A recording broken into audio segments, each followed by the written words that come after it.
तक हम 24 गाथाएं पढ़ चुके हैं, 24। अब यह 25वीं नंबर गाथा है। इस गाथा में जो अभी तक हमने द्रव्य पढ़े हैं, जीव, पुद्गल, धर्म, अधर्म, आकाश और काल, इन सब द्रव्यों के प्रदेश बताए जा रहे हैं कि किस द्रव्य में कितने प्रदेश होते हैं, कौन सा द्रव्य कितने प्रदेशी है। तो देखते हैं सबसे पहले शब्दों का उच्चारण। होंती असंख्या जीवे धम्मा धम्मे अनंत आयासे मुत्ते तिविह तिविह पदेशा कालस्येगो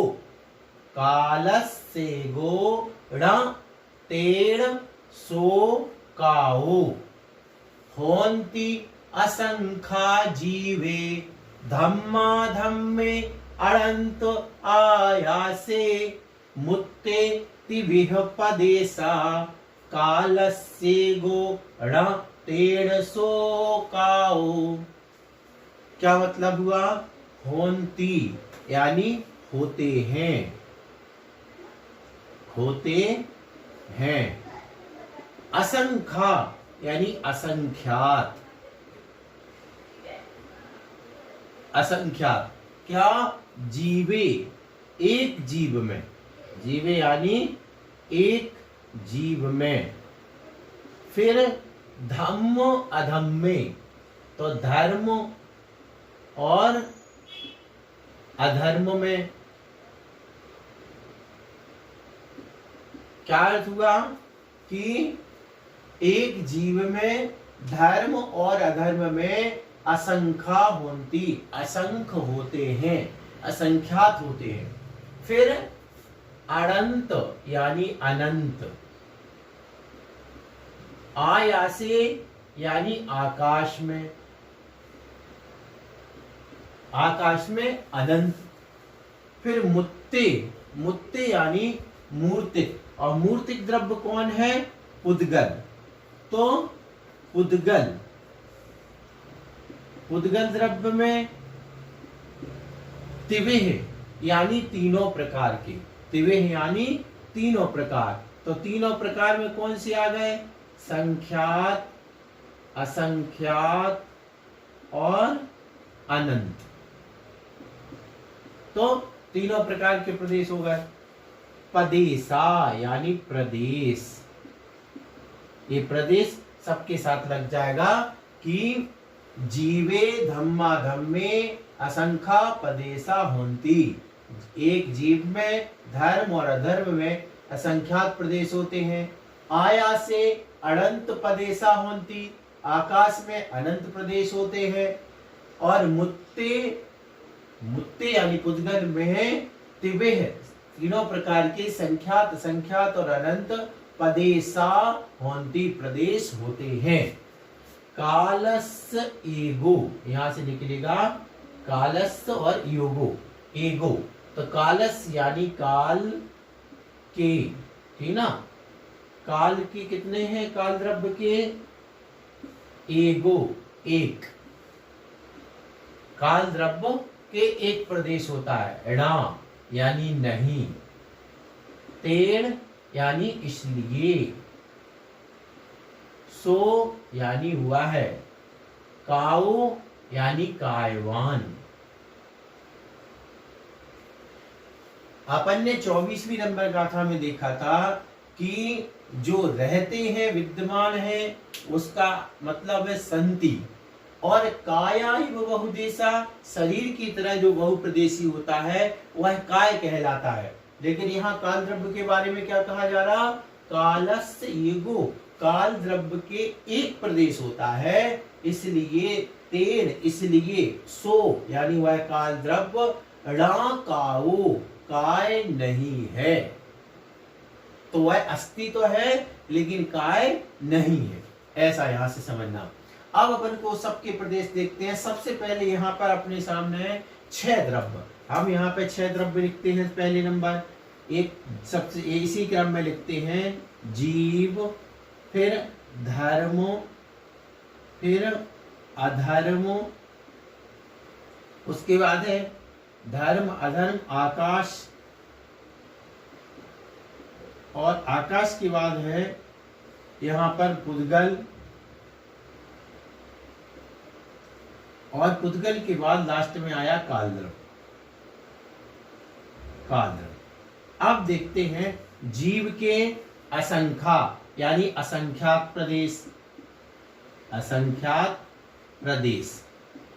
फिर इसके बाद धर्म द्रव्य में असंख्यात, इसके बाद अधर्म द्रव्य के असंख्यात, इसके बाद आकाश द्रव्य के अनंत आयासे, यानी आकाश कैसा है, अनंत प्रदेशी है, तो अनंत प्रदेश। फिर पुद्गल के संख्यात, असंख्यात और अनंत, तीनों तरह के संख्यात, असंख्यात और अनंत। अब इसके बाद काल द्रव्य के कालस्य ईगो यानी एक प्रदेश, तो काल एक प्रदेश। अब अपन को जहां अस्थि काय की बात आई वहां पर ये स्पष्ट था कि जो रहते हैं, संति, अस्थि और काय दो शब्द थे, अस्थि प्लस काय से मिलकर बना था अस्थि काय। तो अस्थि यानी रहते हैं, तो ये छहों द्रव्य रहते हैं, काल भी रहता है, तो अस्थि तो 6 के 6 हो गए। लेकिन ये कालस्य ईगो काल द्रव्य के एक प्रदेश है, तेड़ इसलिए सोना काउ, इसलिए वह कायवान नहीं है।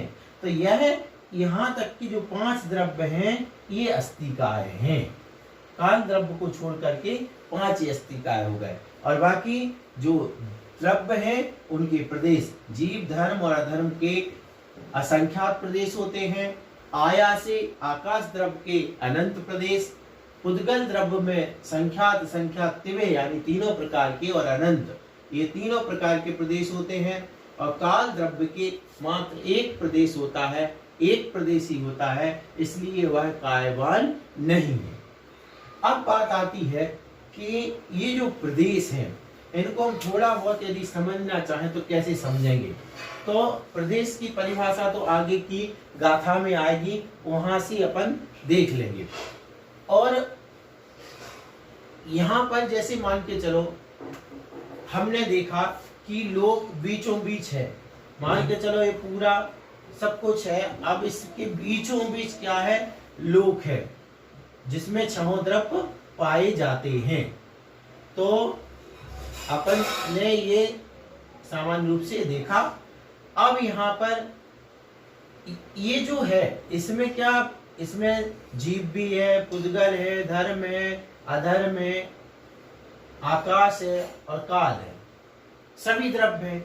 लेकिन इसके बाहर क्या सिर्फ आकाशी आकाश है, इसके बाहर आकाशी आकाश है।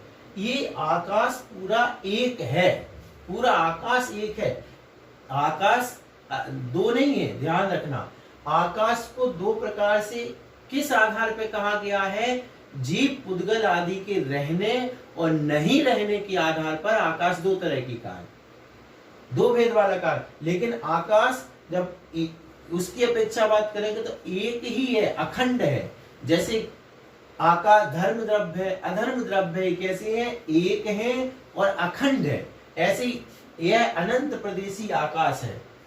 इसको एक उदाहरण से आप समझ सकते हैं। जैसे मान के चलो कि कई बार अपन ने देखा होता है और ऐसा होता ही है कि दो राज्यों की सीमा मिल रही है, ये रोड जा रहा है और ये रोड पूरा जा रहा है। अब यहां से मान के चलो यहाँ से यूपी है और यहाँ इस साइड एमपी है, और यहाँ जाकर के यहाँ से एमपी की बॉर्डर शुरू हो जाती, यहाँ तक यूपी की है। अब ये रोड कटा हुआ नहीं है, रोड तो जुड़ा हुआ है, बस ये एमपी वाला हो गया, ये यूपी वाला हो गया, लेकिन रोड पूरा एक है। इसी तरीके से ये आकाश पूरा एक है। फिर अंतर क्या है, इसमें छहों द्रव्य पाए जाते, इसलिए यह लोकाकाश है और इसके बाहर का अलोकाकाश है। तो जैसे यहां तक यूपी का शासन है तो यूपी का रोड हो गया, और इस साइड में एमपी का शासन तो एमपी का। तो जैसे ये रोड एक है, ऐसे ही ये जो आकाश द्रव्य है ये एक है, लेकिन दो भेद किसके आधार पर है? दो भेद इसके आधार पर है, जीवों के रहने, जीव पुद्गल आदि के रहने और नहीं रहने के आधार पर। तो पूरा जो आकाश हुआ ये अनंत प्रदेशी हो गया। फिर उसके बाद आते हैं अपन, अब इसमें जीव है। जीव जो है, एक जीव, जैसे मैं एक जीव हूं, एक आत्मा, तो उसके असंख्यात प्रदेश हैं। अब आप ये कहोगे असंख्यात कहां से हो गए? असंख्यात तो ये हुआ ना, ये लोकाकाश है असंख्यात प्रदेशी। जो लोकाकाश है वो असंख्यात प्रदेशी है, पूरा आकाश अनंत प्रदेशी है।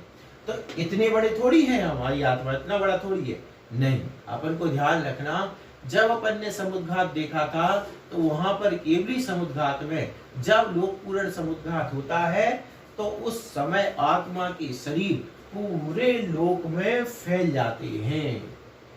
तो और ऐसा क्यों होता? फिर अभी कहाँ है वो प्रदेश? वो भी अपन ने देखा था, संकोच और विस्तार नाम का गुण है। तो अभी अपन को इतना शरीर मिला तो आत्मा के प्रदेश इतने सिकुड़े हुए हैं, सीधी सी बात है। लेकिन वास्तव में कितने आत्मा के प्रदेश हैं? असंख्यात प्रदेशी है आत्मा। इस प्रकार से एक जीव के असंख्यात प्रदेश। फिर धर्म द्रव्य के असंख्यात प्रदेश।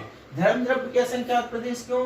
क्योंकि लोकाकाश जो है यह असंख्यात प्रदेशी है और धर्म द्रव्य पूरे लोकाकाश में है, तो वो भी असंख्यात। सेम इसी प्रकार अधर्म द्रव्य, क्योंकि अधर्म द्रव्य कहाँ है? सिर्फ लोकाकाश में, और लोकाकाश असंख्यात प्रदेशी, इसलिए धर्म द्रव्य, अधर्म द्रव्य और धर्म द्रव्य भी असंख्यात प्रदेशी।